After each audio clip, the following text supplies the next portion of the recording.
Good afternoon. Welcome, everybody. Welcome to the defining moment for the sector and the country, to the Leadership Forum on Data Centers. Well, the current state of affairs in the macroeconomy and the built environment sector is now well known. Some of it has been documented, a large part of it has been presented, and a lot of it has been personally experienced by all of us involved. Having said that, while we talk about the situations we currently are in, leaders are the people who are those people who pave the path not just for themselves, but more so for others. And the great leaders do it for nation.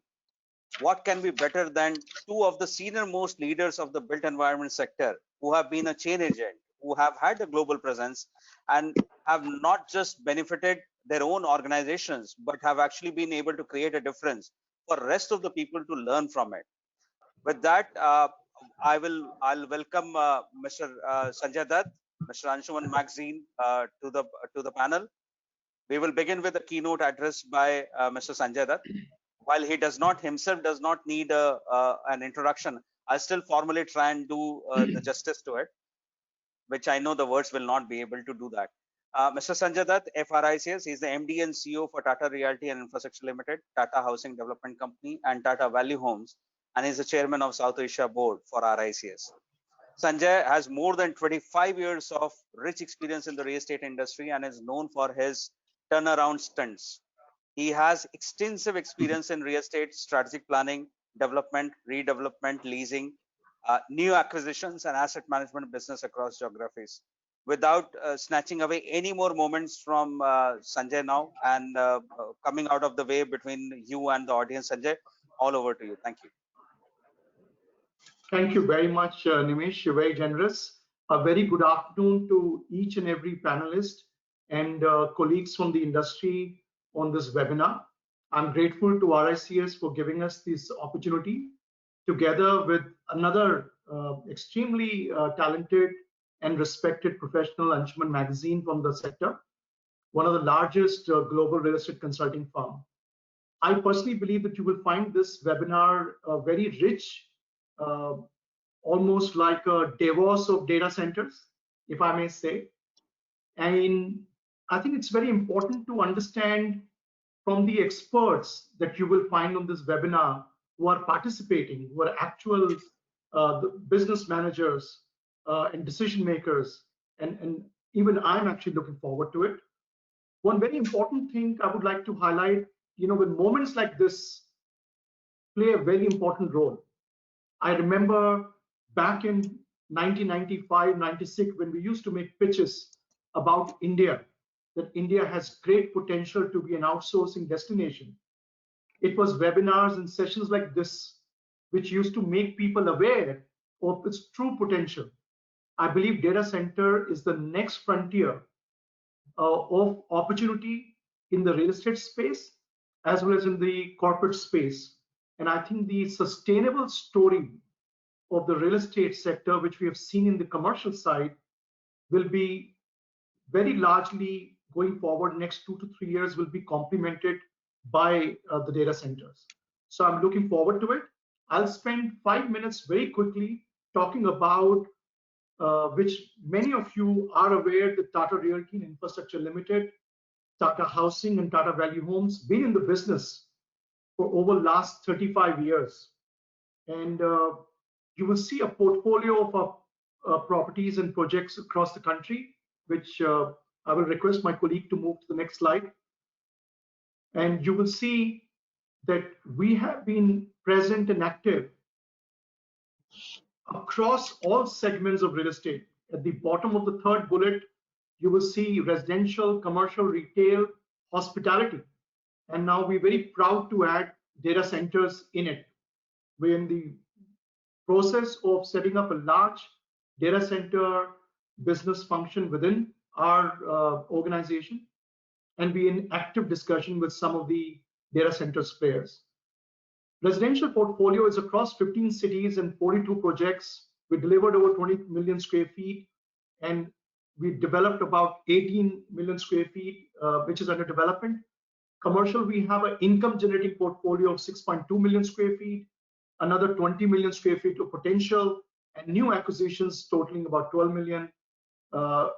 being done. So substantial potential in this market. It was very important for us to showcase what branding exercise that we recently did for you, which you will find in the next slide. What we felt was it was important for us that we recognize the unprecedented growth in the commercial sector, which despite the disruption of the real estate which we have seen, has not impacted the spirits of commercial. Last year, we had 47 million square feet of net absorption. And this year, despite COVID-19 impact, we have completed 16 million square feet of leasing, and we have nearly 8 to 9 million square feet under advanced negotiation, which means roughly, despite the COVID concerns and work from home concerns, we'll still have a robust demand, which speaks volumes about the strength of the business model and the attractiveness of this country to the world and the global Fortune 500 and 100 organizations who are coming in here. Tata remains committed to scale and become one of the largest real estate commercial developer in this space. I'll move to the next slide very quickly. What was important for us is to showcase our vision and mission. Our purpose was, how do we partner with occupiers? How do we ensure that their businesses in this country are run efficiently? How can we ensure that in those parks, the employees who come to work, they're engaged, their attrition is reduced, their productivity is enhanced, and therefore, as a respectable, responsible development company, we're able to play a role in their growth. And the other part was that we wanted to make sure that we make intelligent office spaces, not just real estate, but intelligent office spaces where we encourage collaboration, which means enabled by technology. And because there are so many rapid changes, whether statutory, regulatory, or indeed technology, whether our parks and buildings are designed to basically accommodate those dynamic changes. So these three very valuable ingredients were carefully studied, and therefore we came out with the branding of a commercial portfolio, which I will take you to the next slide, please. So 3 strong pillars. We can move very quickly to the next. What we felt was to ensure intelligent, collaborative, dynamic, we came out with a branding of Intellion Park, Intellion Edge, Intellion Prime, Intellion Square. These 3 distinctions gives you special emphasis on the kind of commercial assets that we create. So if you go clockwise from commercial projects to Intellion Edge, which we have a property in Gurgaon, which is fully leased, Intellion Prime, which is yet to come up, which is CBD kind of developments. And then we have IT large parks called Park and Square, which are standalone. So very distinct characterization of these developments. We can move very quickly to the next one. This is how we showcase our portfolio across the key markets. Tata Realty and Infrastructure Limited is one of the few companies who's based in Chennai also, have a project in Bangalore also, asset in Mumbai as well, and a very large commercial development coming up, completion and occupancy in November in Gurgaon, close to Sector 59. And we have another 20 million square feet, not to mention some international ventures of mixed-use 2 to 3 million square feet development in Colombo that we're looking at, and a very large 50-acre development at the bottom of the screen you will see on the left, which is Devnahalli in Bangalore near the airport.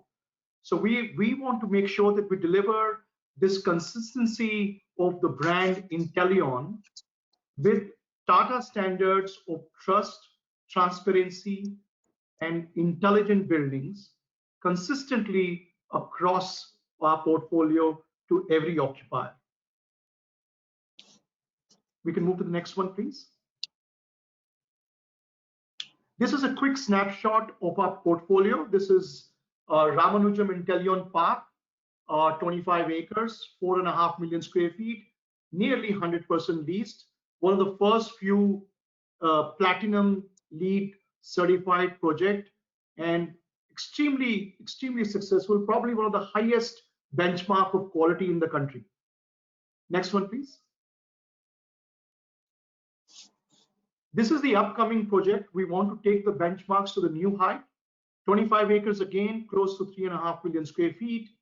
All the learnings of our recent past and the fact that Tata as a group themselves are occupiers, and we have a lot of synergies internally.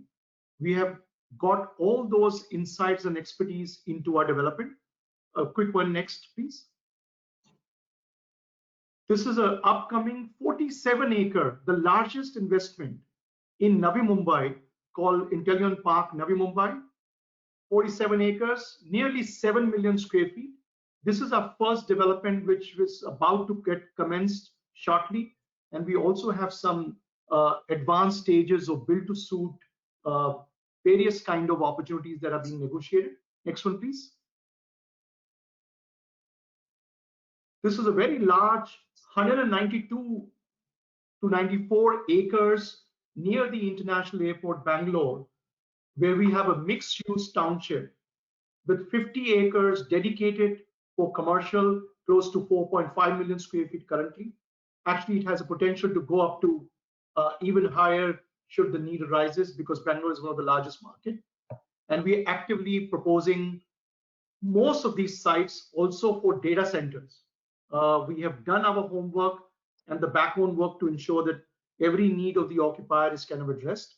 We'll quickly move to the next few ones, and I will close. This is our Gurgaon Intellion Edge. It's a commercial asset, 1.6, of which 8 lakh square feet is fully leased and occupied and committed. Next, please.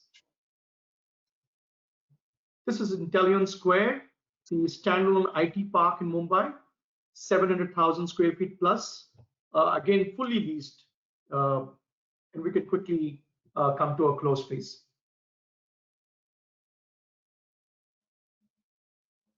This is a Colombo mixed-use development. And very quickly to the next one, the last slide. What we believe that this sector needs a very large focus, a large credible developer focus on areas of expertise, which we believe as a brand Tata Realty brings on the table. Our entire portfolio split on the left side pie chart is given. We are across the sectors, and we're likely to add data centers in the next few months. And we believe that we have the capability and the expertise and the reach and the vision to unfold opportunities for the data center companies going forward. So with that, thank you very much for your time and attention. I would once again thank Nimish and RICS and CBRE for putting together this great webinar. And I'm really looking forward to listening to all the experts on this panel. Thank you, Nimish, and over to you. Thanks a lot, Sanjay. As always, it is great to see the foray into the commercial side of things and things being happening on the commercial market space. Great to hear some news on the absorption stuff, Sanjay. I hope they become far more bullish than what they already are. So I'm sure this will take away a bit of despair which is there in the market. With that, I'll move over to another stalwart, Mr. Anshuman Magazine. Again, someone who does not need an introduction, but I'll still try and do justice with whatever words I can fill in. Mr. Magazine is an FRICS, is the chairman and CEO for CBRE in India, Southeast Asia, Middle East, and Africa. And he's an advisor to our South Asia board. With over 25 years at CBRE, Anshuman has pioneered the entry of professional real estate consulting services to India, has had excellent exposure in global and regional markets while enjoying long-standing client relationships. He has played a prime role in assisting a large number of multinational corporations in establishing and successfully running their India operations. And I know for sure that Anshuman is also looking forward to make sure that India's built environment sector becomes the sector of choice for the professionals in the country. With that, Anshuman, may I request you to kindly address all of us on the future of this? Thank you, Nimish. Good afternoon. I want to thank RICS to arrange for this discussion today. It's perfect timing. Thanks, Sanjay, for participating. For your some of the details you talked about were very interesting. I just want to start by quoting now actually an old saying, which is actually that data is the new oil. And we can't, and everybody would have heard this many times. And somehow in our day-to-day life, we don't realize that everything is data now. We are using, right now is the bandwidth we are talking, and this would be stored somewhere if somebody is recording this, and it'll become part of data. And India is, I would say, one of the most exciting markets to be for real estate, but even for data center. Besides global, we keep on talking about that we need to get global investment, no doubt. We can be a back-end data center for many, many corporations across the world. But India itself, with a billion population, with internet penetration increasing, with e-commerce and everybody knows others, India itself will be a massive market for data centers. But that will take time because we are still behind as a country economically. But meanwhile, I just hope we are able to capture the international demand, which is massive. Already since last few years, I would say currently data centers are actually the flavor of the season, which I tell a lot of people, because all of a sudden I'm getting calls from international players, locally developers. Everybody wants to get a data center right now, because obviously even in these gloom and doom times, when rest of the real estate is a bit slowed down, data centers are really the bright star right now, and we are seeing investments coming in. Interestingly, the forecast really is that the data center capacity in India will double in next 4 to 5 years time. And when we were looking at, I was looking at some stats, it's really growing across Mumbai, Chennai, Bangalore, Calcutta, Hyderabad, etc. But which is these 4 of 5 major cities, the largest cities have 40% of the capacity. But interestingly, Mumbai leads with 41% of data center capacity in India. And of course, there are reasons for that. And next is Bangalore with 17% and Delhi 16%. No doubt, the areas which are helping data center grow is, of course, technology, but fintech, pharmaceuticals, healthcare, manufacturing, retail, hospitality, e-commerce, I can go on. Everything is data. So this is really going to be a big, big opportunity. Already, like I mentioned, a lot of people want to get into it.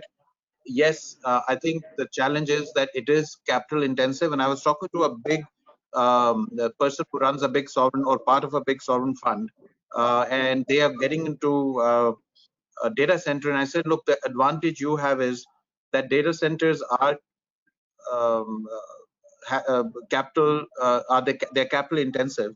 So the bigger institutions would have an advantage because they can invest that kind of money and actually scale up. And I said, look, you should really look at India. It is difficult. We have our challenges, enough power, bandwidth, skilled manpower. I mean, that is not talked about enough. But we still need more people who know how to run a data center or are aware of it. And no doubt, network connectivity, power, the quality of power, not only the quantity of power is a challenge. But I just hope if the government supports from the infrastructure side, from the bandwidth and power side, India is sitting on a massive opportunity to become one of the big hubs for data centers in the world. But again, from the government point of view, there has been this national e-commerce policy, personal data protection bill, data center parks and digital initiatives. They're putting a policy on data center parks. And of course, from the being part of the real estate industry, one of the demands is by the government to give it an infrastructure status. A good old for everything, of course, in our industry, we ask for infrastructure status. But even for this, and it is definitely required. And I just feel that there is more which can be done. This is again, somewhere I was reading that there's an opportunity to REIT out, do a REIT for data centers. I think it's early because you have to have the scale, you have to have the scale before we can do a REIT. But the fact is, most of the investors globally or even in India are investing in income producing assets right now. And data center is another area where it provides long-term stable income. And therefore, I feel that if we play our cards as a country right, where if the government gives it tax incentives, if we make sure our connectivity infrastructure improves, there's power, and we don't have restrictive policies, uh, we can really capture this massive opportunity. So, government is doing its bit, but I hope they accelerate. No doubt, there's a whole proposed personal data protection bill, which will actually help in accelerating the data center demand.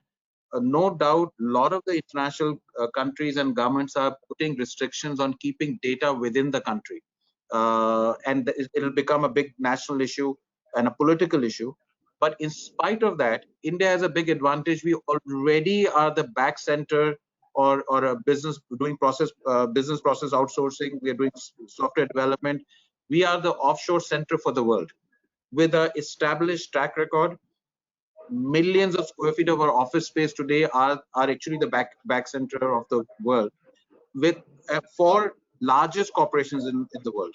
So we already are kind of a lot of that data is sitting here, and now as cloud becomes more important, no other country has the track record of India.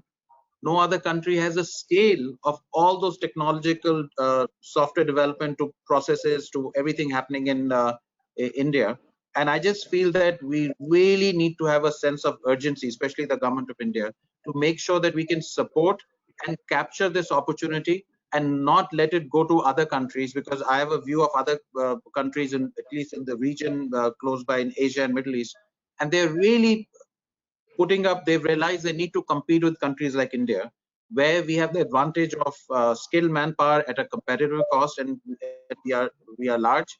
But sometimes I feel they have advantage of taking faster decisions and chasing them to come in into those countries. So India really needs to uh, leverage the advantage you already have and scale it up. So I would leave for the experts who would be here. I just wanted to share.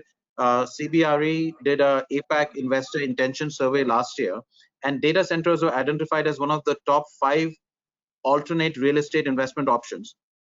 And India emerged as one of the top investment destinations across Asia Pacific. So there is big demand. Of course, as a company, CBRE, we manage more than 800 data centers across the region and have undertaken 50 projects of data center projects in more than 50 countries globally. So it's a big business growing for us. And as our clients look at more options, and I just hope the next speakers, who are the real experts, they will, of course, talk in more detail, and we'll all learn from them. And again, thank you, Nimesh and RICS, to really arrange a discussion on such an important topic, which at one end is talked about, but I still feel that it's not getting enough attention as it should. And maybe we as a country are not realizing the huge, massive opportunity data centers will provide to us. So this is really apt. Nimesh is a great initiative, and Sanjay, thank you for to be on the panel. Thank you. Thanks a lot, Anshuman, and thanks a lot, Anshuman and Sanjay, in partnering with us to try and make sure that we have our pulse on the hand, pulse on the business and the scenarios over here. We're now going to unveil the RICS Trill and CBRE research report on data centers, the next charge of wave. This report is an indication to our collective commitment to deliver thought leadership in the market, along with our partners. The report focuses on the evolution of this niche market segment and how regulatory and investment landscape is panning out. So can I get my colleagues to basically do the report launch, please?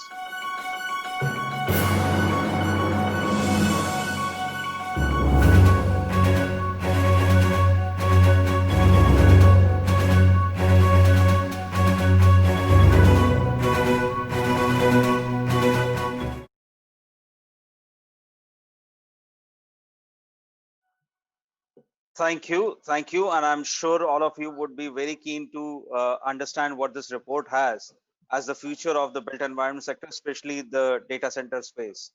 We will now open the stage to our panel discussion and to take deliberations forward. And as Sanjay and Anshuman put it forward, we do have the relevant industry leaders who have been in the data center business to try and lead us into this. I would like to introduce the moderator, Mr. Prashant Goyal, Director, Advisory and Transaction Services for the CBRE Data Center Solutions.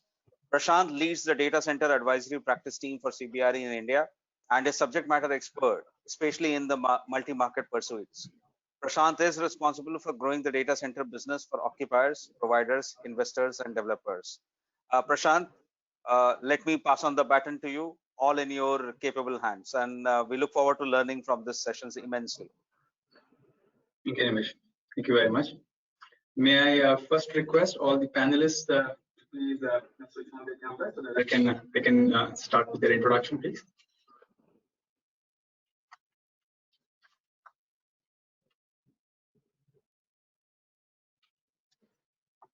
Thank you. Thank you. I'll excuse me. I'll start with a quick introduction of the panel. I'll start with Mr. Ritesh Sachdev, Senior Vice President and Head of Commercial Leasing and Asset Management, Tata Realty and Infrastructure Limited, an industry veteran with over 20 years of with over 20 years in the real estate industry. Ritesh has worked for both service providers and developers and has led teams across India and collaborated across multiple geographies globally. Next, Dr. Shiv Kumar Kalyanaraman, the CTO for Energy and Mobility, Microsoft India. Dr. Shiv has helped establish and led world-class research teams on smarter planet technologies, networking and wireless topics. He was selected by MIT's Technology Review magazine in 1999 as one of the top 100 young innovators in the new for the new millennium. Moving on to Mr. Mukesh Tiwari, he is Director for Actis. Mukesh has over 14 years of experience in the Indian real estate industry across all property types and capital structure spectrum. In 2019, he was recognized as one of AIWMI's top 40 under 40. Next is Mr. Ankur Gulati. He's the Executive Director for Goldman Sachs. Over the span of his career, Ankur has spent time at TPG Capital, Draper Fisher and McKinsey in various roles. He graduated from IIT Mumbai and Harvard Business School, distinction. Moving to Ms. Seema Ambasta, she's Senior Executive Vice President and Global Sales Head for NTT NetMagic. Seema is a strong industry leader with over 30 years of experience across various roles in IT and technology areas, spanning global support, pre-sales, and professional services. Mr. Jatinder Pabla is the Vice President for Sales and Marketing for STT GDC India. Jatinder leads the sales and marketing efforts for STT GDC in India. In his prior role, he was among the first few leaders to lead the cloud transformation team from Microsoft India. Before we jump into the panel discussion, I would like to quickly set the context with a few words about data centers. Why is it an unprecedented? It is researched that by 2025, an average person is likely to interact with a smart device nearly 4,800 times a day. This projection is roughly triple of where we stand today. Considering the COVID-19 pandemic, this projection is likely to be realized sooner than later. The rise in number and usage of smart devices, coupled with increasing amounts of data consumption, has led to a surge in demand for data centers. The pandemic has allowed the data center industry to prove its resiliency in a way that it never has before. Regardless of what happens to the broader economy, people are still checking their emails. The continued momentum in this space across the majority of the market stands out. We observed this trend in the course the course of our daily work with our clients, but to see it reflected in the stats validates the robust nature of the data center business and the growing importance of this industry type to our overall economy. Globally, the COVID-19 outbreak has led to a shift in investor preference towards data centers. For instance, data centers were amongst the top performing assets in the US REIT market, providing total returns of around 19.3% in the first 5 months of 2020. I'll take a quick cue from Mr. Magazine's statement, which is CBRE's 2020 Asia Pacific Investor Intention Survey, found that when it comes to preferred alternate segments, about 30% of respondents across the region are considering investing in data centers this year, a substantial increase from 18% recorded in 2019. With this context, I would now kick off today's discussion with Ritesh. Ritesh, you may please unmute yourself. Ritesh, so much has been talked about an unprecedented opportunity with the data centers. What, according to you, are the key drivers of data center demand in a market like India? And how has COVID impacted the demand of data centers in India? Prashant, thank you. And first of all, I'd like to say a big thank you to my fellow panelists. And again, thank you to RICS, thank you to Anshuman and Sanjay for setting the context.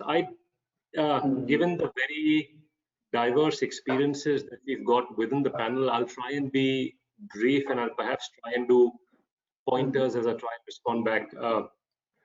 Prashant, so you're aware the current size of the data center market is about a 9.5 million square feet, I'd say, spread across 125 centers, which was by the end of 2019. Now, as Anshuman mentioned, as you mentioned, this is expected to double to about a 25 million square feet by 2025. Now, the good news, and of course, the kind of demand that data centers are seeing, the first half of 2020, we've done almost about 60% of what we had done in 2019, which is fantastic, which is good news. Overall, the demand is expected to grow from, I'd say, about a 500 megawatt almost to about a 2000 megawatts in about a decade. So the future for data centers, no surprises, is extremely bright.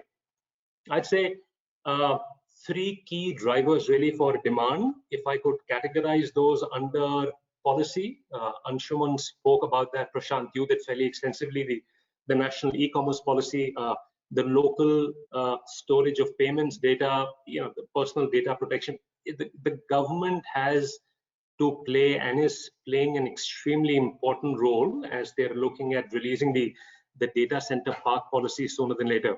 That is the first one. The second, if I could say, is the economic, I'll say industrial. Overall, if I could sum that under increasing demand, we are increasingly automated economy, Prashant.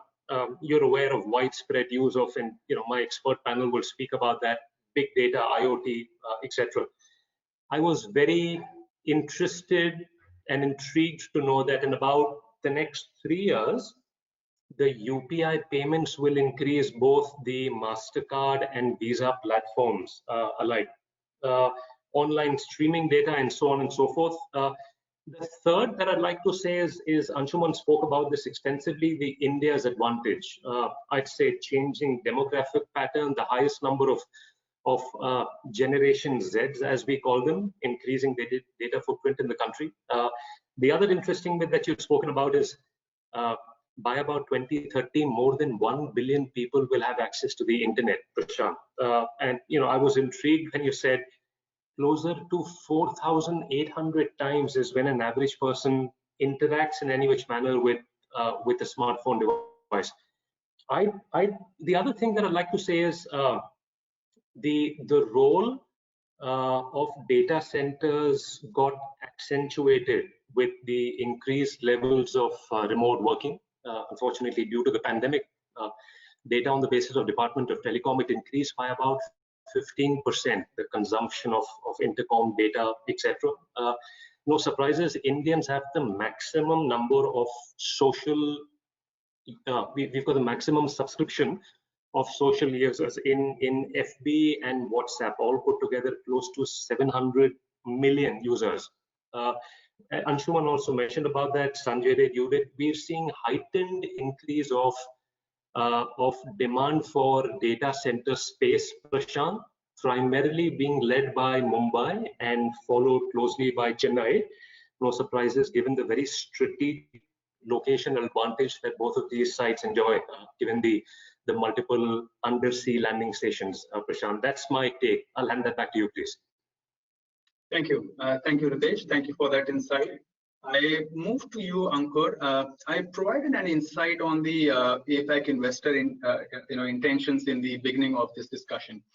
What, according to you, is the investor sentiment for the data center industry in India, and what may be some of the opportunities for you to participate or partner? And I would also, like to check with you, how would India fare in comparison to countries such as Singapore, Hong Kong, or even Taiwan, for that matter? Yeah. No, by the way, I completely echo what you and Ritesh and Anshuman and Sanjay have said. When investors look at a particular sector, really 2 or 3 things matter to them, right? One is growth. We're completely on board. I don't think there's any question. We can argue whether it will double or triple or quadruple, but I think we're all believers of the inherent growth drivers. These are secular growth drivers. That 4,800 statistic, by the way, just completely shocking to me, actually, and I should monitor my screen time more. But so that's a given, right? So that's very good. What that does is it creates, depending on the supply, it gives you a sense of comfort on pricing, right? So you can narrow range the pricing to say, okay, it's going to move in this range, and then investors like that because they don't like to predict too many variables. When you look at the unit economics of it, which is the other element that investors look at, and I'll kind of correlate to your other question around how we compare versus other countries. What I've seen is, and let's there are different types of data centers. Let's take the hyperscale data centers as an example. What I've seen is what we gain in land costs, cheaper kind of core and shell cost, because obviously our labor costs are cheaper. Companies like Tata's and L&T's and other their EPC arms can do a pretty decent job. I think we sort of end up giving some of that up, in the MEP side, where still a bulk of things are imported, so it's not produced domestically, and we sort of give it up because the project debt ecosystem in our country is not really, and goes back to Anshuman's point about tagging as infrastructure, data center as infrastructure sector. The lenders need to learn more about this sector.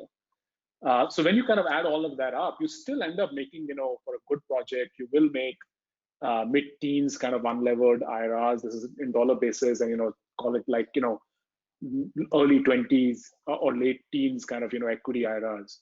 I think this is good. Like, I mean, I don't think with the demand growth and the unit economics and the third element of ecosystem, which is again a very valid point. There's no reason why, with the huge ITES ecosystem that we have, we cannot succeed in all of this. So the returns stack up.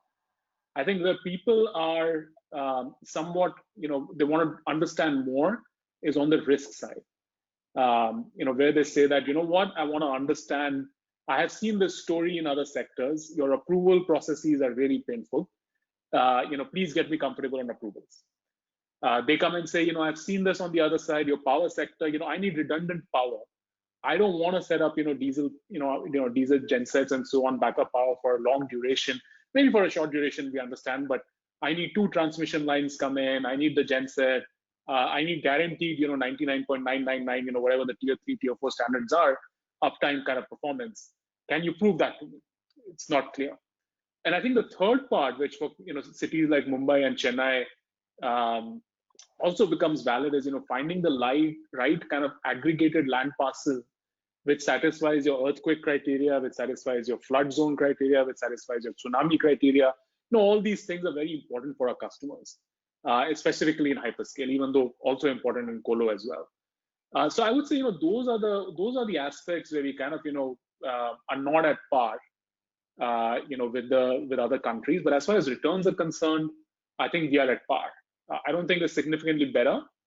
We are at par.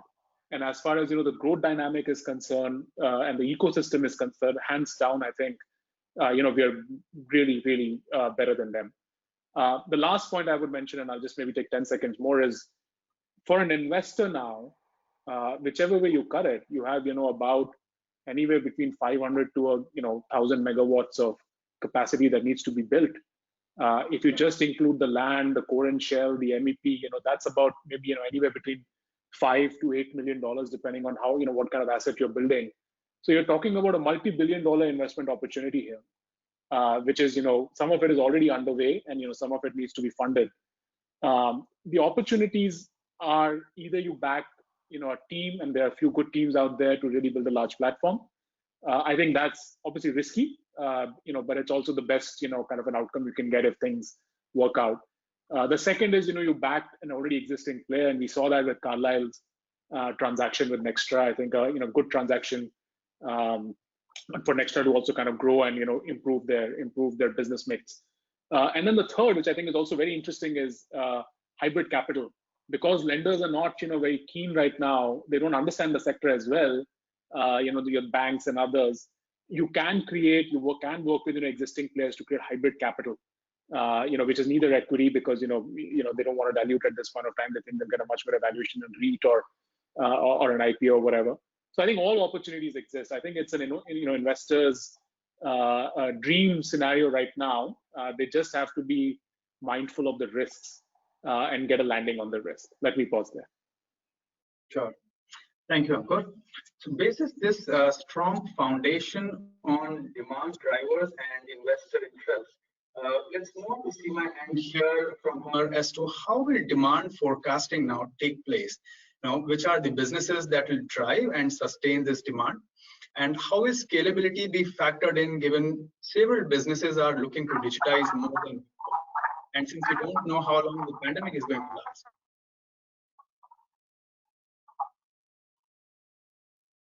Okay, can you hear me, Prashant? Yes, you can hear me? Yes. Okay. After this, all of you, it's a great conversation.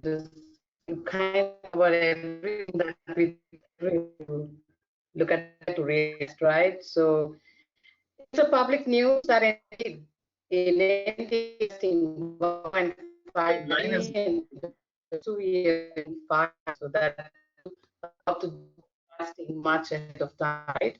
So we are. Apologies for the interruption. Apologies for the interruption, Seema. Your audio is very feeble. Seema, can you hear us? Your audio is very feeble. You're breaking up when you're speaking. Could you come a little closer to your mic, please? I can see having this problem. So, unfortunately, we are losing you. Prashant, you might want to come back to Seema. Okay, no problem. We'll come back to you, Seema.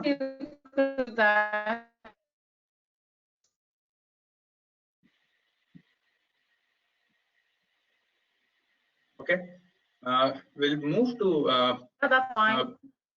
Yeah, I'll wait for that. Is Seema back?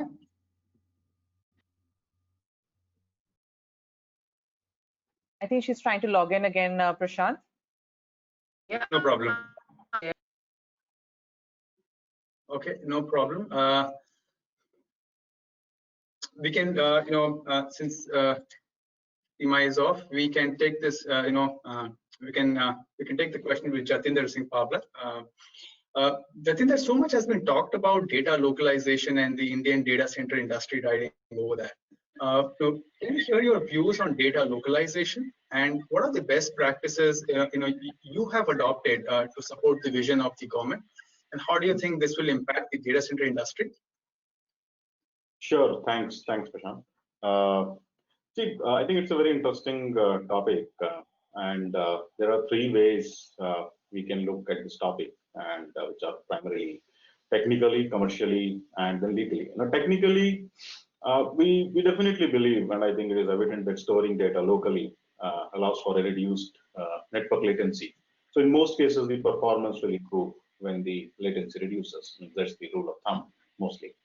on commercially as well, and I think this point was taken up in a previous session.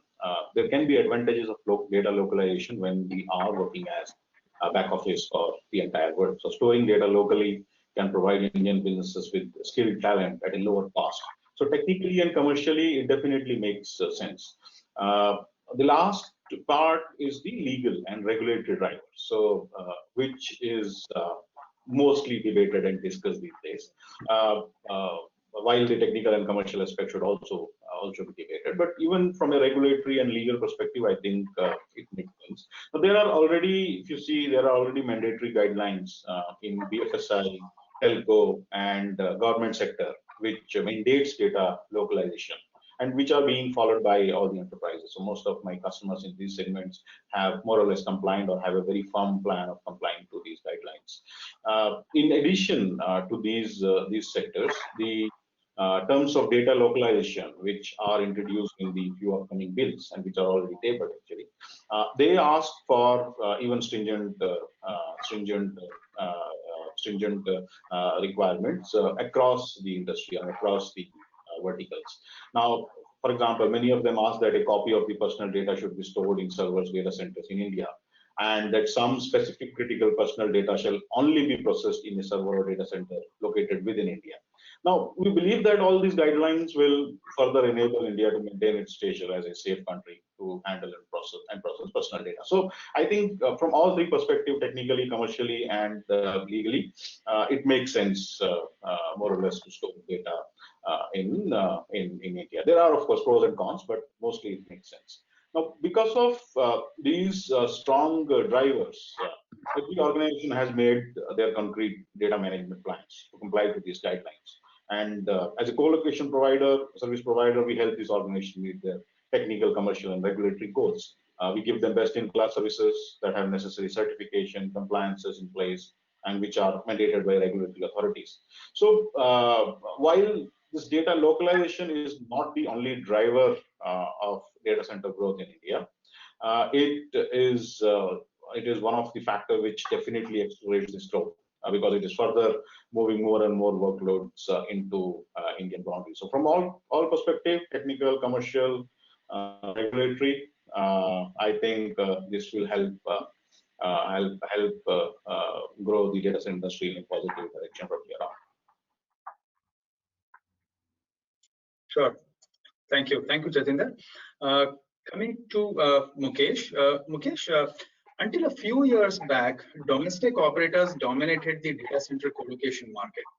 Now, however, the presence of global operators in India is increasing via inorganic strategy. What are your thoughts with respect to the opportunities for the investor community for the Indian data center? Thank you, Prashant, for this question. I just want to highlight, for the sake of repeating the narrative of secular growth in data consumption that we all have been discussing.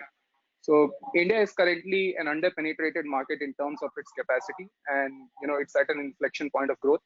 Given the government push for digital growth, policy initiatives, our massive internet user base, the broadband penetration that we carry, the availability of data at a very low cost, and the increase in service offerings either on the social media or OTT platform, it all provides that there's a strong latent demand which is currently unmet by the present supply. Now, there is also an expectation that there will be an explosion of domestic requirement. Just to give an example, I was having a chat, and what I gathered is that most of the domestic companies were hosting services offshore, given the power uncertainty, lack of policy guidelines, and limited set of operators present here. Over the course of last year alone, we roughly saw about 300 companies moving back their operations to India. And there is a very strong underlying current and preference to host all the services back to the local domestic country. So purely on domestic, current data consumption basis, we all know that we are basically looking at anywhere between 350 to about 1,000 megawatt coming up between 4 to 6 years time frame. And this demand does not take into account the increasing requirement that may come on account of automations, analytics, AI that we are looking at. So all I'm trying to highlight here is that it's a large space, and it's going to be a very large space over a period of time, which will provide room for both domestic as well as international players to come and have their own set of expertise presented. We are currently at a very nascent stage of growth as India, and I would say that our position could be compared very similar to how probably Singapore was 15 years back. And as we compare ourselves with Singapore today, we see that they are the largest market in Asian region. They have more than 50 plus operators. Take another example for that matter, Korea. I mean, like 5 years back, they only had about 50 roughly CSPs out there. And right now what we notice is that they basically have more than like 800 CSPs operating out of Korea. So all I'm trying to highlight it is that we will see a large influx of these operators coming in, but so would the market expand, and thus there will be room for everybody to play. Purely from an investor community perspective, Ankur touched upon that aspect, that as far as risk-adjusted return is concerned, it presents a unique opportunity for an investor to come and play. How I look at it is, the opportunity stands diverse. We can basically look at operating side of the platform as well as the property side of the platform. Given that it's a nascent stage and we would see efficiencies creeping in over a period of time, we would see consolidation happening or triggering forward, which would require massive investment into established players or local players as they start consolidation and start permeating across Indian geography. Right now, what we see is that operators are focusing only on 1 or 2 regions, but we would start seeing emergence of national players coming up out there. The other side is we can look at from a PropCo perspective, from a real estate investor perspective. There we have a massive opportunity to develop and host data center operators and cloud centers as tenant to meet their growth requirement. And Ankur touched upon this point that typically a cloud operator generally has this portfolio in the ratio of 50-50, where 50% they own and 50% they try and lease. But given that India presents its own source of risk attached with development, the clouds are more comfortable taking, as of current date, 100% of their portfolio on a lease basis. And it provides a lot of opportunity for local real estate developer players or investors to offer those solutions to cloud or for that matter DC operators. So that's my take on how we look at this market. Sure. Thank you, Mukesh. If Seema is back, Seema, can I just quickly repeat your question? Can I just repeat the question for you? Hear me now? Is that better? Yes, we can hear you. I'll just repeat the question for you. My question to you was, no, that's okay. Sure. Go ahead. Go ahead. Okay. My question was, how will demand forecasting take place? Which are the businesses that will drive and sustain this demand? How will scalability be factored in when several businesses are looking to digitize more than before? And since we don't know how long the pandemic is going to last. Yes, that's right. So 2 things that drive demand, right? In my opinion, I didn't see that. I didn't come across that so much in your discussions, but at least our demand is highly driven by hyperscaler. We don't really build data centers for retail so much. We reserve space for retail, but the larger part of the demand comes from hyperscalers, right? So currently our forecast is to double our capacity in next 18 months. So we are actually building 5 data centers in one go, 4 of them in Bombay, both 2 campuses, Chandivali and Mape, and 1 in Chennai, where we're also landing the cable, right? We're landing the undersea cable.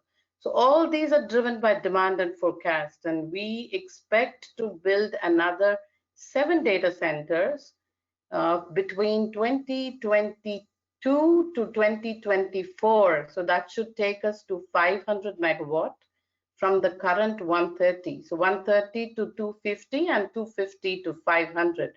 Now that is our roadmap, and this roadmap is largely driven by hyperscaler demand. So whatever you count in India from retail standpoint, in terms of data protection bills and all our explosions in data, see, it's also, again, I'm a technical person, and I can tell you it's also the kind of technology that has come in. It will compress everything in a box. The only explosion that is going to drive the demand is going to be hyperscale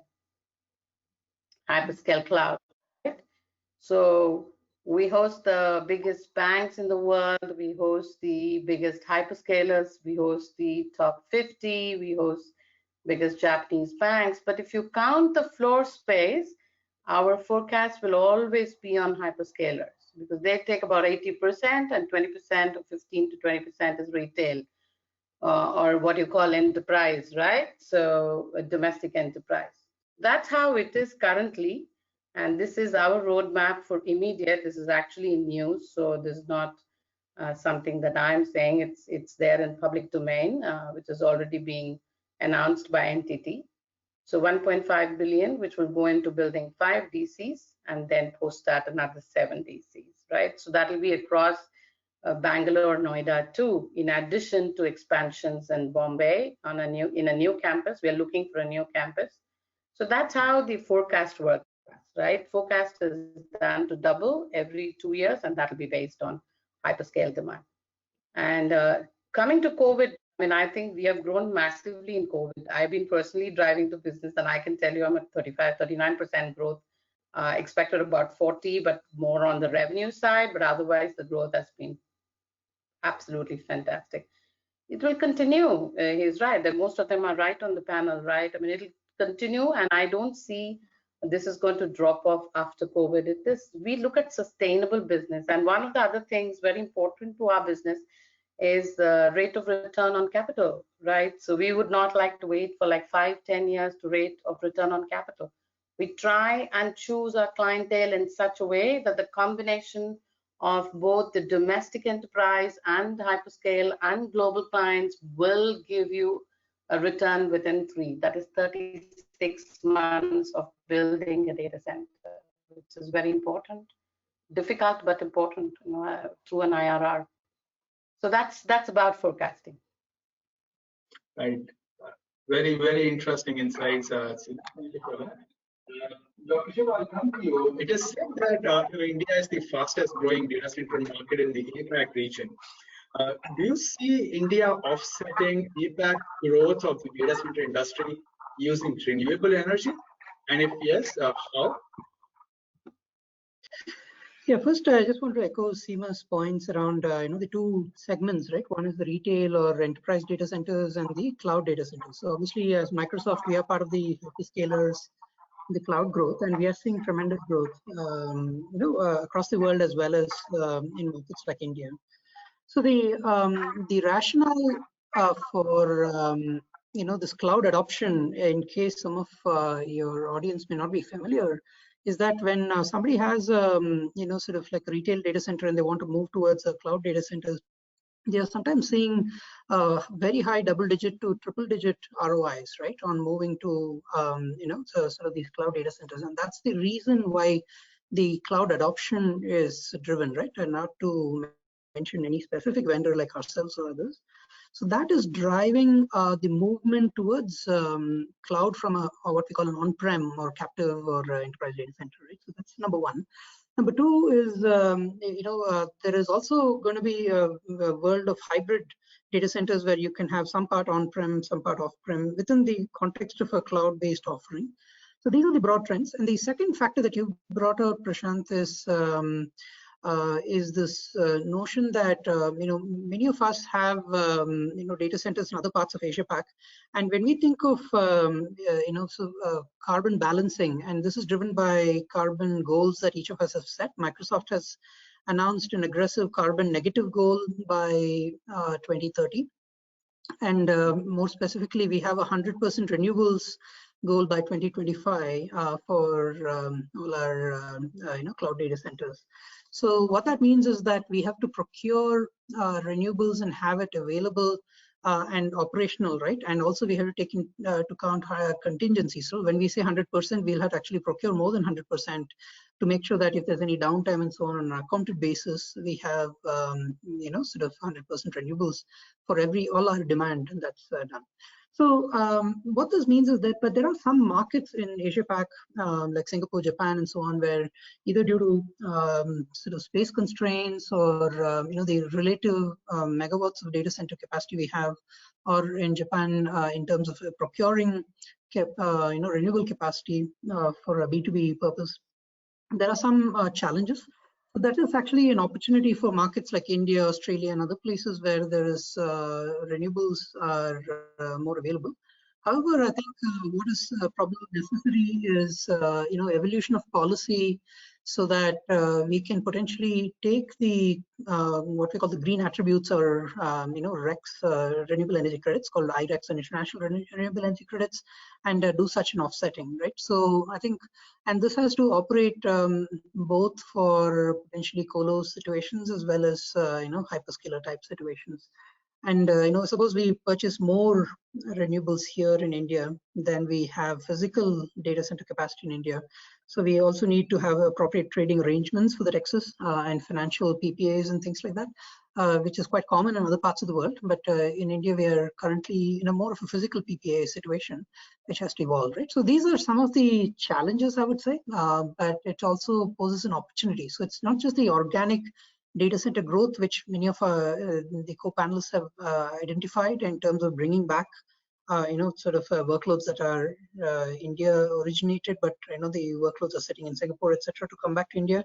And then the organic digital infrastructure growth, which is outpacing physical infrastructure growth, the data production, and all these other things which will drive more data gravity and compute in India. But this is on top of all of that, there is an additional renewable opportunity. And one more thing I'd like to mention is companies like Microsoft, we also have a 100% diesel-free target by 2030. So for our Scope 1 emissions, for Scope 2 emissions, it is renewable purchases. And as we digitize things for, say, an oil and gas client, and we help them migrate, so we are also helping them in various parts of their own emissions. So digitization is also directly contributing to emissions reductions for our clients. Right. Thank you, Dr. Shiv. Ritesh, I'll come back to you. We talked about growth and demand drivers, Ritesh. Let's also talk about some of the issues faced by the incumbent as well as the new data center operators when trying to acquire real estate in India for setting up data centers. And how can the developer community help mitigate these and come out as a partner to the data center players? Prashant, thank you. And very interesting overall perspectives that, of course, my very eminent panelists brought up, very intriguing, as this is a very nascent emerging sector. It is very, very interesting to hear them. Now, we all know Dr. Shiv and I think Seema and everyone spoke about that. We know for a fact that the policy framework perhaps wasn't there, and I'd say similar to what had happened to the ITES policies, how in a way real estate transformed or started to become more mature over the last 2 decades. The data center sector businesses will go through that same learning curve, if I may. We know for a fact that data centers are power customers and therefore increase. What I do is, from a real estate perspective, I'd say I've tried clubbing the requirements under 3 key criteria. First, I'll say is infrastructural, Prashant and everyone, which really, we'd spoken about this earlier. We had access to clean power, proximity to substations. Ankur had spoken about that. Dual source redundancies, etc., is a key criteria, therefore dual source. Of course, how can you forget the connection to the optical network? So fiber and so on and so forth. So the first is infrastructural. I'd say the second, really, if I could call that as, is location or site related, where you can say, and in my conversations that I've had with large data center operators, they've said there is a larger checklist. I'm not going through that, but under the location, I'd say distance from residential clusters. There is a big no-no on any site which has any hazardous material history or any chemical activity which has been there at site. Dual access from a redundancy perspective is again extremely important. So infrastructural was one. I'd say the location site related was the second. The third really is security related. The distance that you may have from any sensitive or high risk building installations, etc. Now, we've got to bear in mind, Prashant, that the data center requirements are significantly different from what you've got from IT, which has really been the established expectation norm over the last 2 decades. You know, the slab strengthening floor capacity, if I may, is about 3 times of what the regular office developments will have. The ceiling heights are almost about 6 meters, so much higher than what you'd expect in ITS buildings and so on and so forth. But you know what's interesting is there are only a handful of developers in India who have the experiences of constructing and closing data center transactions, Prashant. Now, the other thing that I want to leave is that, you know, given the very specific nature of data centers, we've got to view this as a separate asset class. We've got to look at both the risks and the rewards that they bring in. When I say risk, I'd say the lower FSI utilization, because data centers would like a ground +4, a ground +6 max, unlike the other. So lower FSI utilization. The rental values, as we begin with, will be relatively lower as compared to the expectations that we'd have from large IT, R&D occupiers, etc. But the reward is that we have much longer term commitments. The typical leases, and of course a lot may prefer to buy, but the typical lease commitments are frankly anything between 20 to 40 years, so that lowers the risk significantly. So I'd say the risk and the reward both really needs to be viewed objectively. The developer community, Prashant, is aware that these are long-term partnerships because of the significant amount of financial and I'd say infrastructural investment that the data center operators put in, and therefore these need to be seen as I'd say win-win partnerships.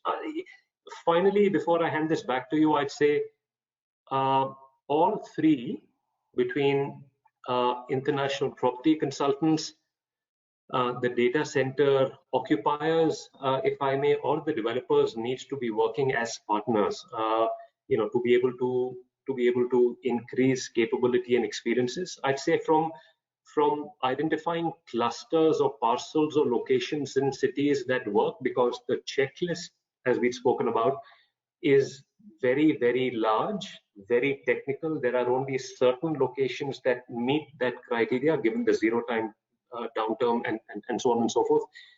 From that, the developers need to be working very closely, need to give the data center operators the confidence you know, in helping securing the building, the other construction related permits and the turnaround. And I'll also say to work together in representing, liaisoning, working with the governments to be able to, as Anshuman mentioned, you know, get benefits, stamp duty waivers, the other statutory benefits, power and so on and so forth. If you can actually get those sort of consumption numbers, etc., down, the tariffs down. So all of these three will need to be working together to be able to, I'd say, make the process smoother and for the industry to grow faster. Prashant, back to you, please. Thank you, Ritesh. That's a very positive intent as well as directions. Let's, Ankur, coming back to you. How do you think have the hyperscale data centers reshaped the data centers infrastructure investment in India? And do you what do you think is India's readiness to invest and set up on this particular front, on this particular aspect? With the background what Seema and Ritesh just gave, which I completely agree with, in terms of what may be needed to really bring that to fore, as well as the fact that hyperscalers are truly going to drive a big chunk of demand in the future, and Dr. Shiv will know more about all the innovations that are happening in Azure. Look, I'll touch base on just one point here, which is our developers' mindset. Historically, if you look at our country, what we have done really well in our businesses, which are low fixed cost, high variable cost businesses. So if you look at IT services, if you look at pharma, generic manufacturing, our mindset is all about finding an opportunity and then incrementally kind of building upon it, right? Like that's how people have built sustainable and large businesses, but that's the mindset we have always taken. I think if we want to win in this hyperscale game, that will not work, because this is going to be a very long term kind of a game plan with a lot of capital going to go up front. You have to design right to be able to think about 200, 300, 400 megawatts in 1, 2, 3 kind of locations. And I think companies like NTT and STT and others, they have the balance sheet to do that, right? But they're only going to be part of the market. The others really have to make that mindset shift. That they are now going into very long-term contracts, as Ritesh said, with counterparties, where the credit default risk is like so low. I mean, no one can dream of Microsoft and AWS and all these guys kind of defaulting on any rental obligations, right? So the pot is there, but the path through to that pot at the end of the rainbow is really thinking very differently than what our entrepreneurs have thought before.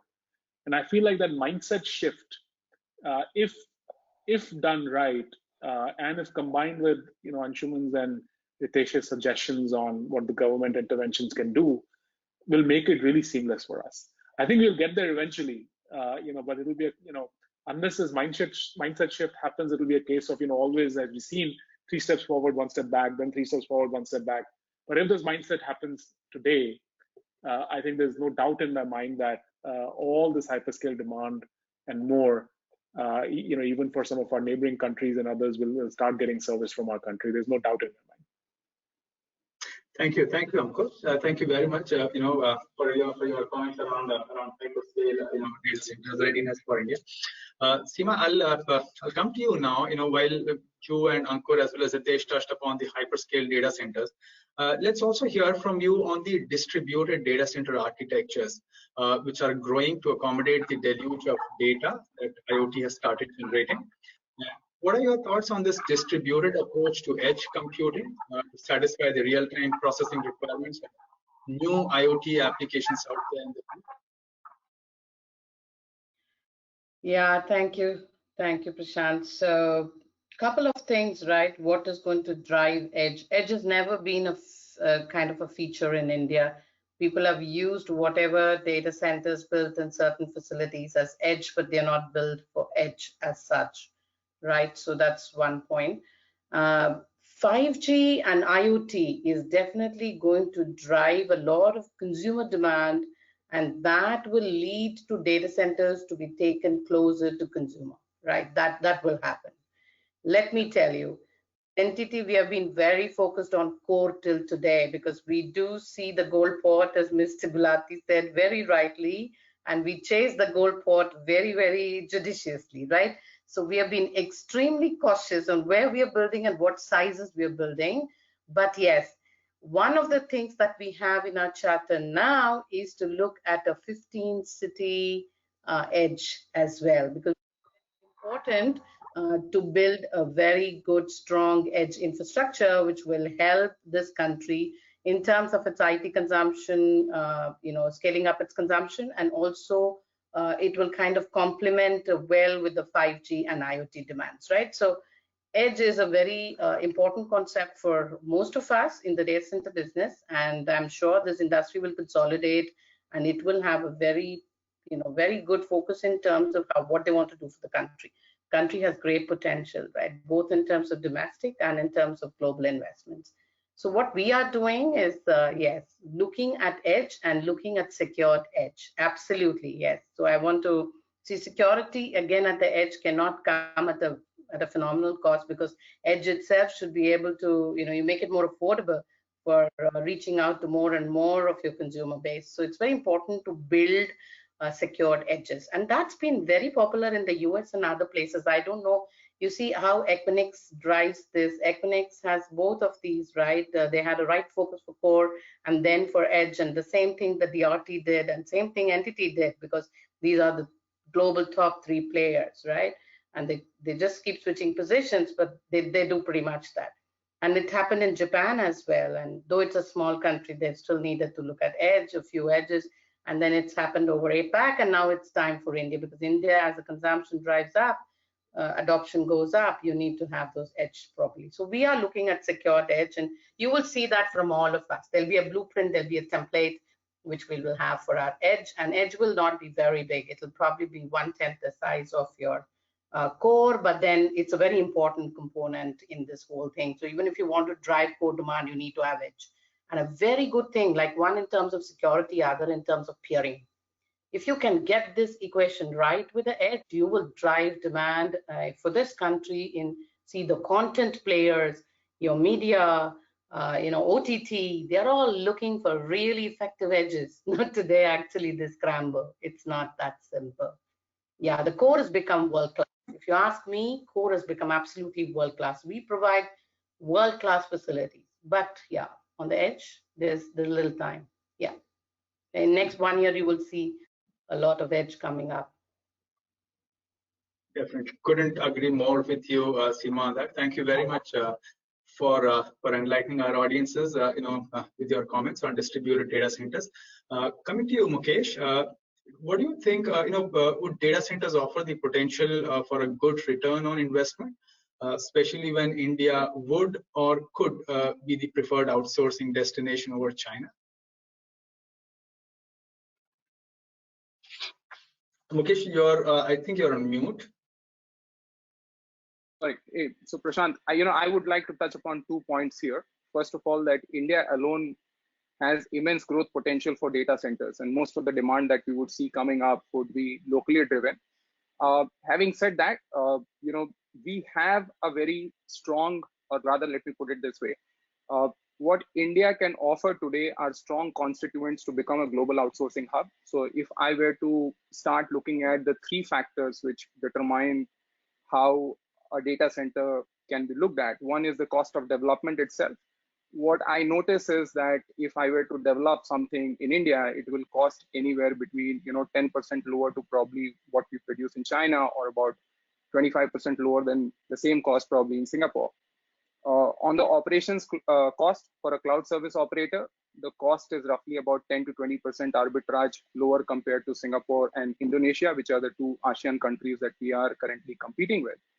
And the biggest advantage that we carry, which basically is not present in other Asian countries, including Vietnam and Indonesia, who are basically gaining traction against us, is availability of skilled workforce, and availability of that workforce at a scale which can fulfill that demand. I mean, we produce roughly around 2.7 million STEM engineering graduates every year. I mean, they would be one of the key constituents what any global hyperscalers would be looking at when they are looking at outsourcing such data centers. So from a demand perspective, I would say that we are out there. I would echo Ankur's point, rather than basically saying what we have noticed becoming global outsourcing hub on the tech side. I would say that we would first become a regional tech hub. We would probably see demand coming from our neighboring countries, including Nepal, let's say Sri Lanka or Bangladesh. More of a regional hub before we morph into something which is more global.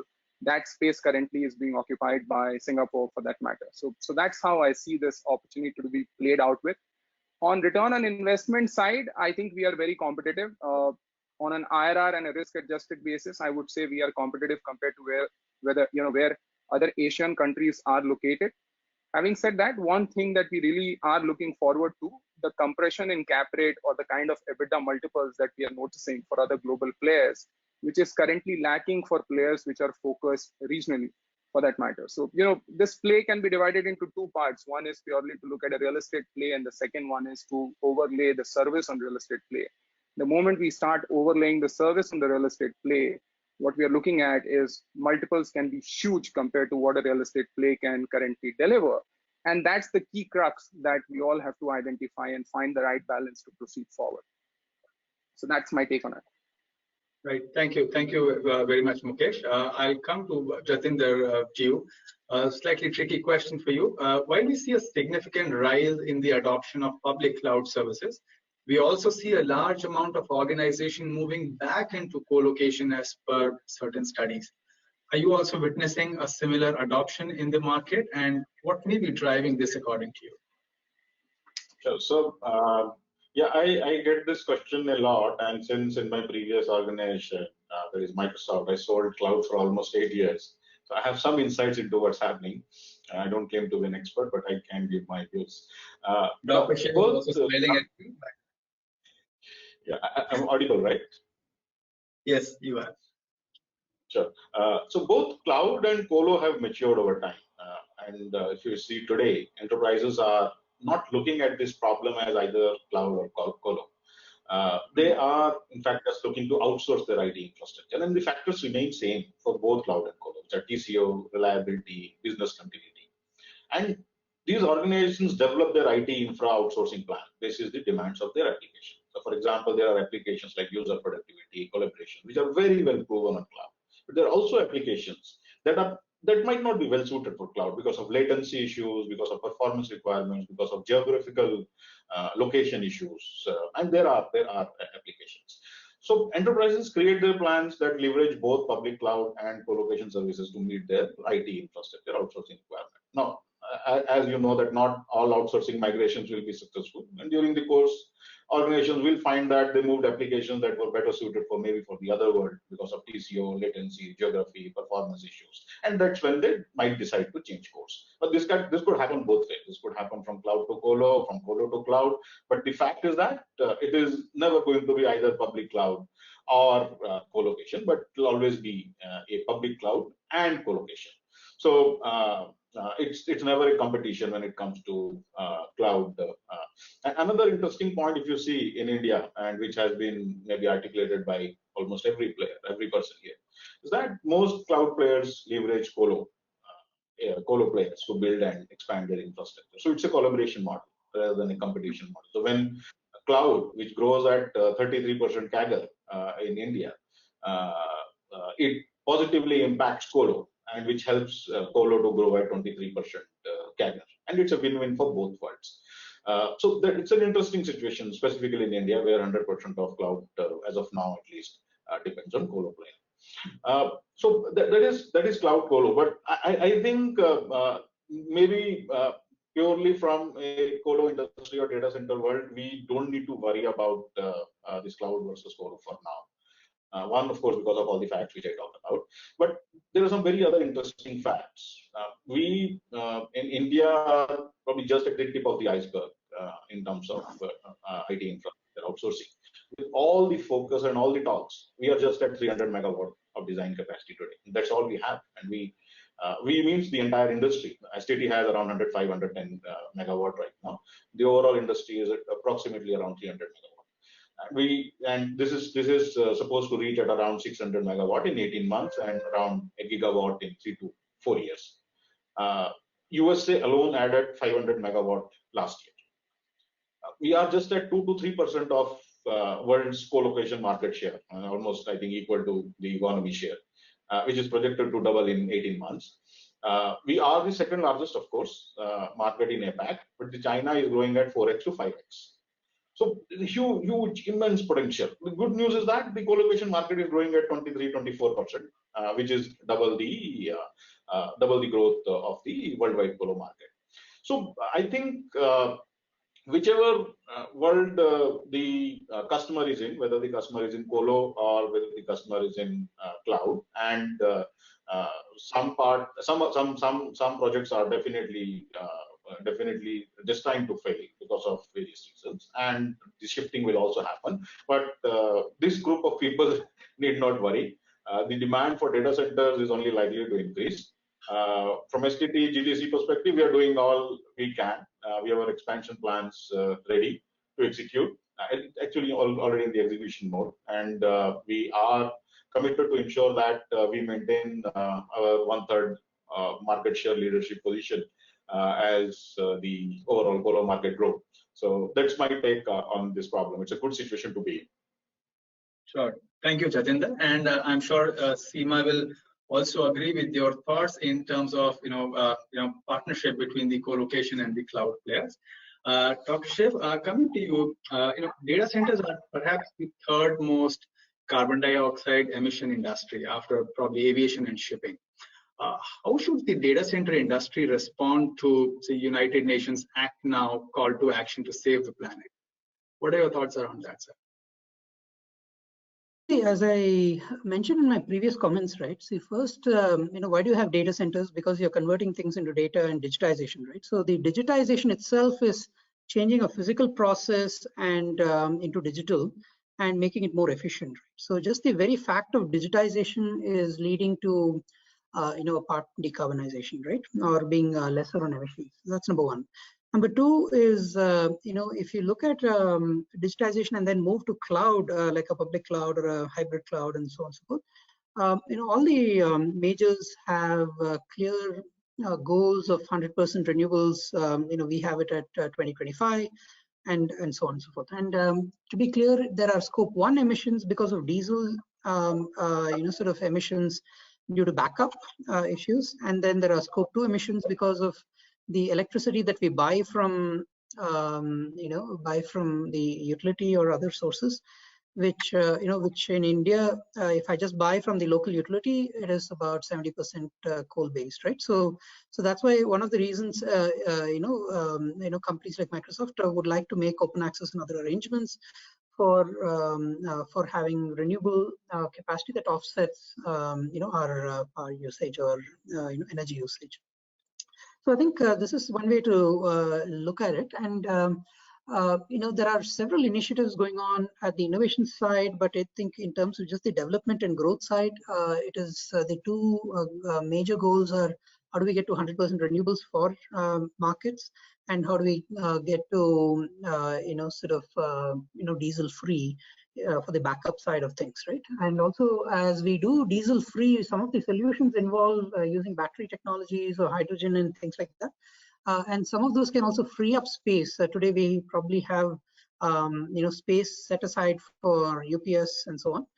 So there are opportunities to do some interesting innovations in that, to consolidate into lithium-ion batteries and achieve some economies of scale and not use prime real estate for that. Right? So that's the other comment I would make. So I think when you have a sort of retail data center that is not using its capacity fully and therefore using a lot more real estate and so on, when you move it to a public cloud and offered by hyperscaler, you increase the average utilization, and that average utilization in turn leads to efficiencies in power usage, which again leads to power usage efficiency, PUE, and the source of that power is again coming from renewables, right? So there are multiple levels of efficiency you can gain, and you just have to look at any point in time where you look at the mix of your capacity and what is the average efficiencies and so on. So I think I see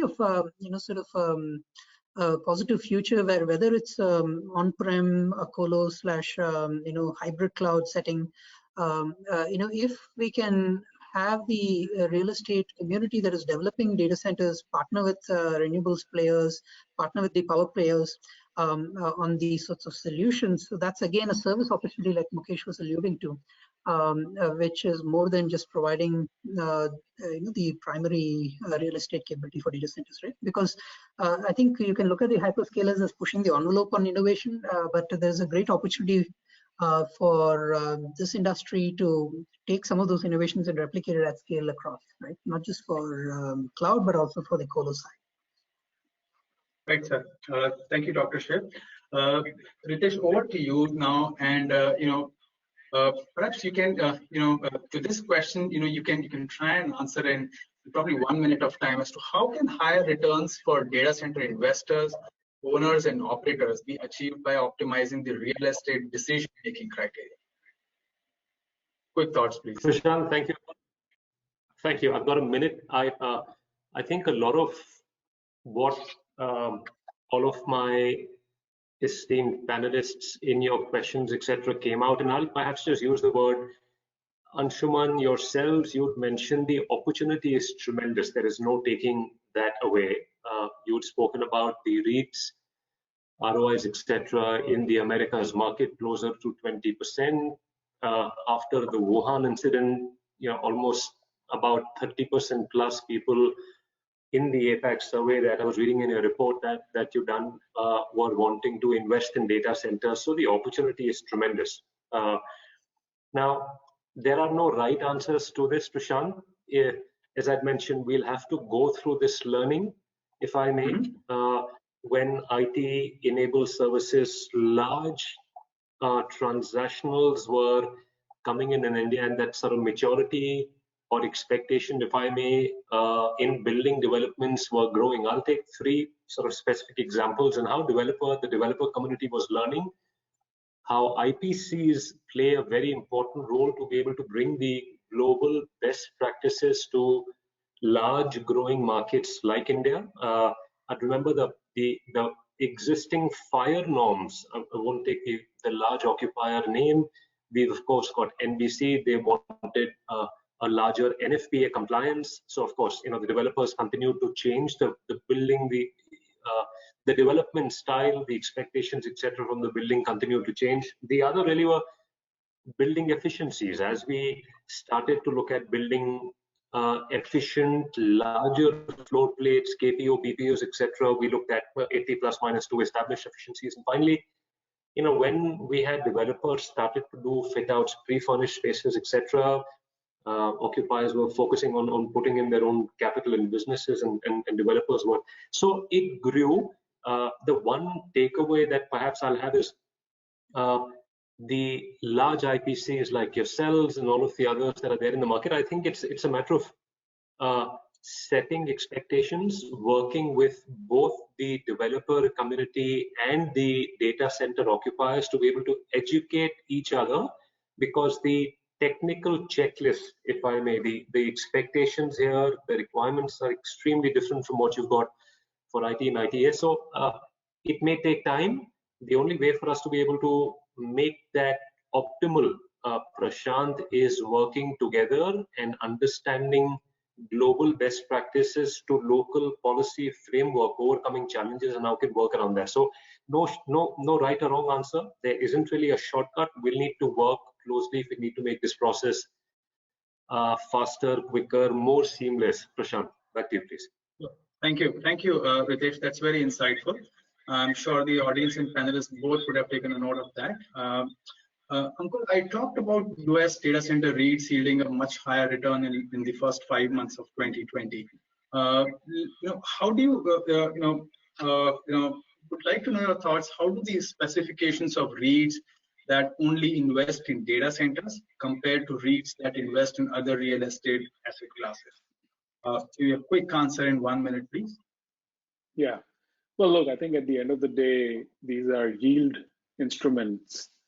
And when you look at, there could be nuances on certain specifications, right? But at the end of the day, you're looking through the portfolio and saying, what is the risk that I'm paying for, or that I need to get paid for, right? So in the US, if you look at the distribution yield on the data center REITs, I think that's about the same, 4-5% that you see in some of the other, gaming REITs, lodging REITs. I tend to think of the closest competitor being, or a closest comp being a tower REIT. There are a couple of them in the US. I think that's a good proxy for, let's say, a hyperscale data center. Obviously, for a colo data center, it's more akin to a little bit of an office kind of risk. I think I kind of echo what actually Anshuman said at the beginning on REITs, that look, you need the ecosystem to mature a little bit before that becomes a reality in our country. I think it took us maybe about 8-10 years of great professionalization, maturity to get the office REITs out. In fact, I understand the Mindspace REIT priced only a few weeks ago amidst the COVID issues, and yet it was a pretty good outcome, all things considered, right? So I think we're about 5-7 years away where some of these things start becoming a reality. But I do think, provided the taxation issues on REITs are sorted out, this will be a very good instrument in India, and a great opportunity for developers and landlords and operators alike to monetize. Thank you, Ankur. Ever since the lockdown has started, security and compliance issues have become even more important to organizations. And the current pandemic has seen many security vulnerabilities being exposed. IoT is, of course, further widening the horizon. Seema, maybe please hear your thoughts on what do you foresee from security standpoint for data center and cloud adoption. Something Advice of time, I'll keep it very brief. This is a very deep and a long and a comprehensive question, but I'm going to keep it quite brief. So I'll answer again in parts. One is the data center, and the other one is the cloud adoption, right? So from the data center standpoint, I think we have a very good matured model, whether it's pandemic, non-pandemic, whatever, right? So I think data center compliance and security, the models are pretty matured in the country right now. So we know exactly what physical, what logical, what denial of attacks need to be really mitigated and how, right? But however, having said that, the cloud opens a whole host of new areas, especially around advanced threat, maybe brand protection. I can also, like, denial of attack, of course, in different large sizes, large volume. You're right. Now it is all the more difficult because you have practically everyone who's remotely working.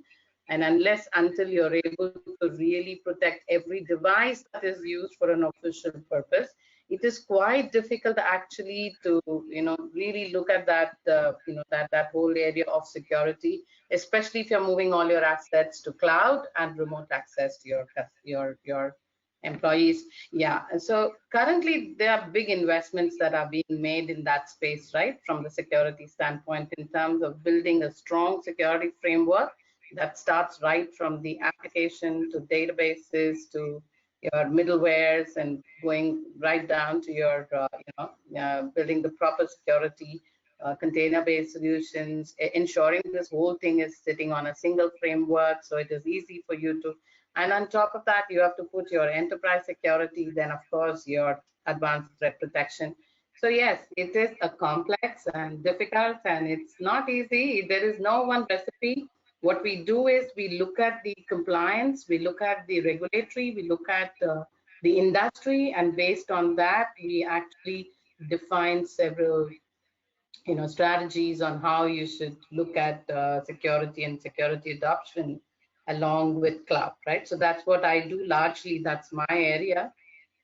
Largely in terms of, and I'm not very excited in selling space and power. That's more like a real estate. So I do it in colo. It does kind of roll up to me, but largely on the solution side. Yes, it's a very pertinent question. It should be. See, I've seen one thing in most of the players and most of the customers, right? Some of them say cloud first, security second. No, it has to go together. It's to be defined together. Look at moving to cloud or adoption to cloud without overlooking a need for security at the cloud infrastructure and also at the end user level. I think that's the key. Yeah, that's an open discussion forever because you're going to continue seeing all kind of things, right? So Sure. Thank you. Thank you, Seema. Thank you, Seema. Mukesh, I'll come to you again. I would like to ask you a quick question. You can summarize in 1 minute, though it could also be an open-ended question. In terms of how do data center investments compare to conventional real estate investments? Your thoughts in 1 minute, please.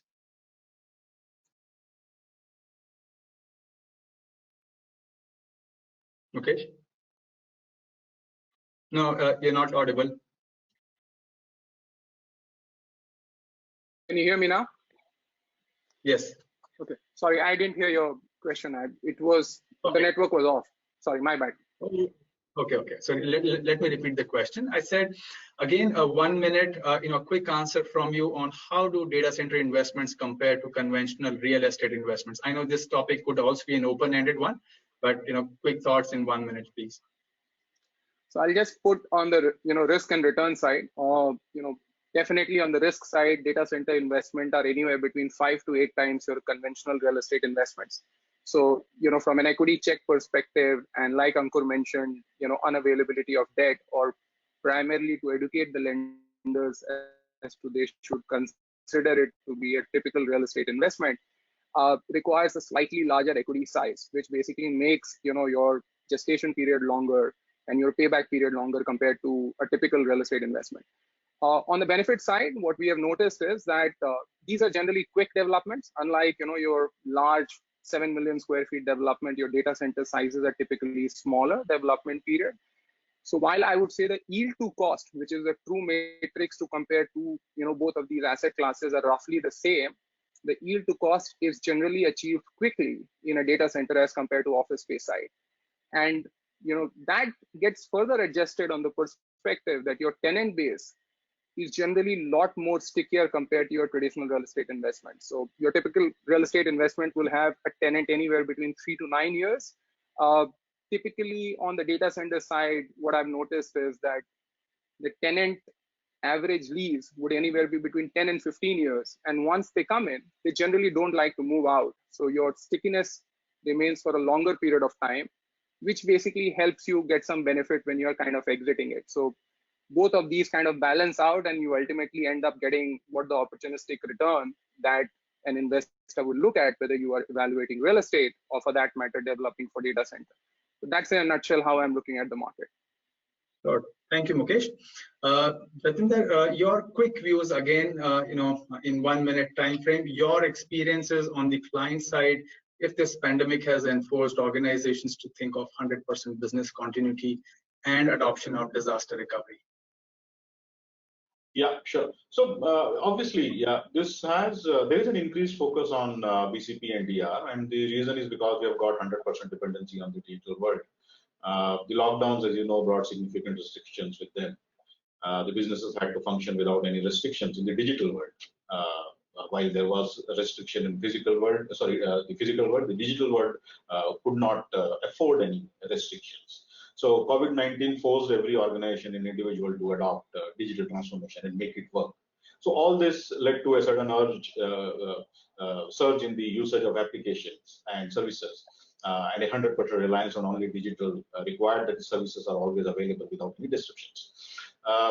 So which also meant that organization had to ramp up their infrastructure, processes, and work consistently to meet increased demand and reliability requirements.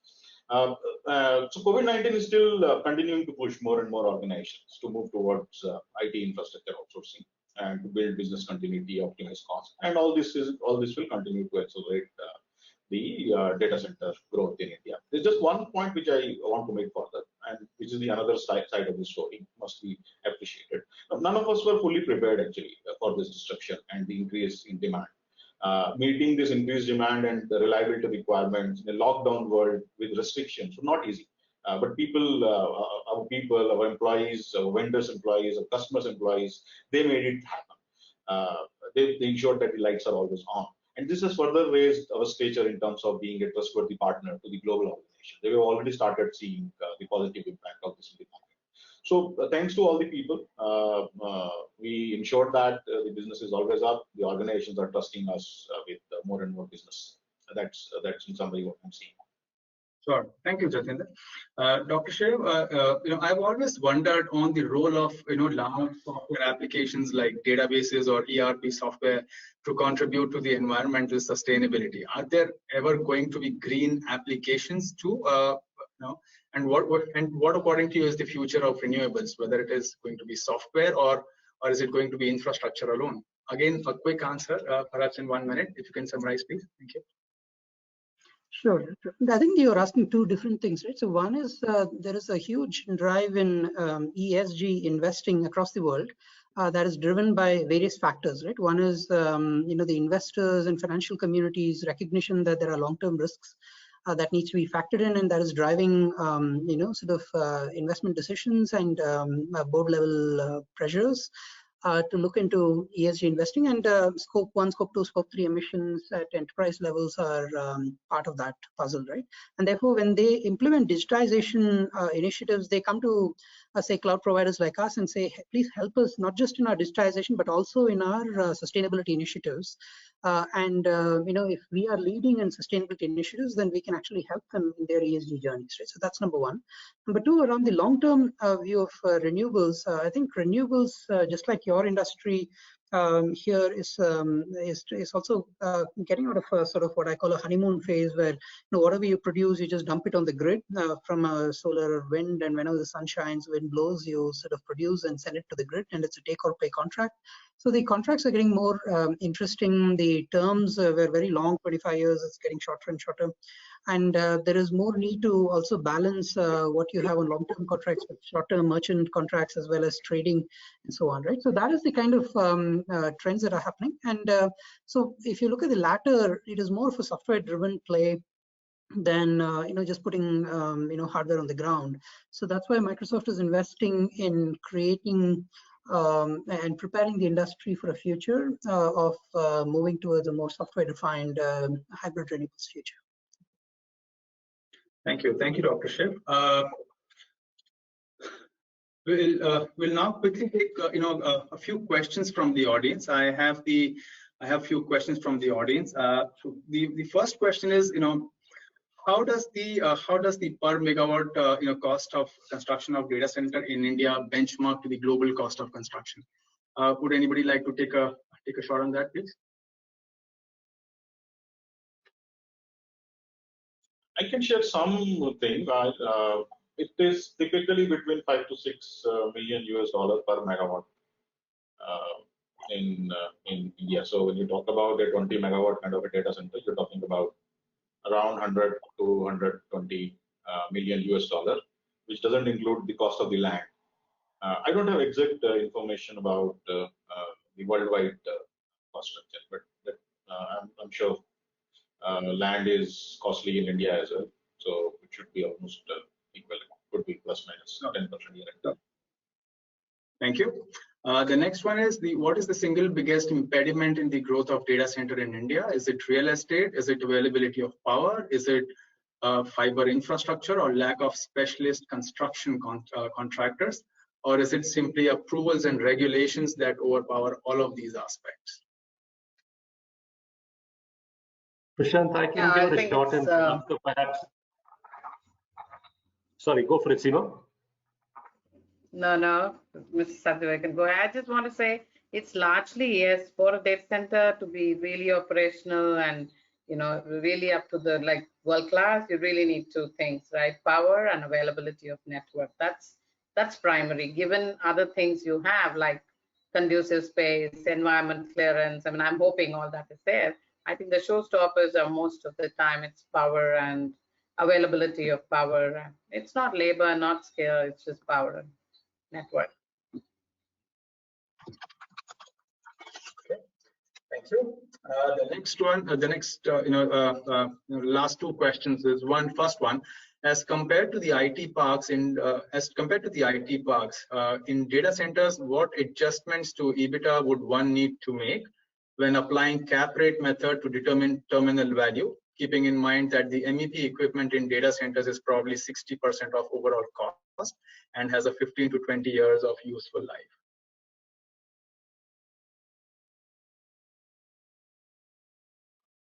I'd say perhaps between Mukesh or Ankur to take that shot. I think Mukesh has an answer. Prashant, can you? Yes, yes, Mukesh, we can hear you. Go for it. Yeah, so can you guys hear me? Yes, yeah. Yes, we can. No, so I was saying that purely converting the space that we are offering to a data center operator with an IT park will probably not be the right matrix to look at.